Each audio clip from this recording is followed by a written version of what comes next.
শত বছর ধরে উত্তাল সাগর পাড়ি দিয়ে মূল ভূখণ্ডে যাতায়াত করত এখানকার মানুষ।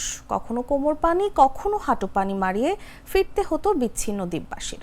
তবে দীর্ঘ প্রতীক্ষার পর এই দুর্ভোগের ইতি ঘটেছে ফেরি কপোতাক্ষের চলাচলের মাধ্যমে।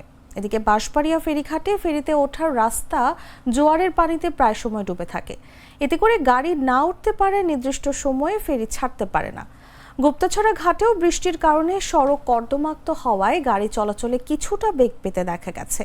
বিআইডব্লিউটিসির চট্টগ্রাম জোনের deputy general manager Gopal Chandra Majumdar বলেন, 15 মার্চ থেকে 15 অক্টোবর পর্যন্ত সাগর উত্তাল থাকে। এ সময় সাগর পাড়ি দিয়ে এই ফেরি চলাচল সম্ভব নয়।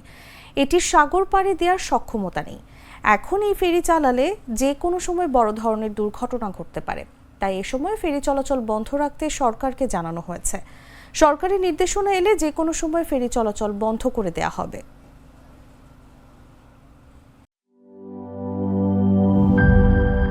সানবিট সব দিবে সামাল। সানবিট ম্যাজিক প্রেস ডিশওয়াশিং এর মাথা ঘোরানো সলিউশন।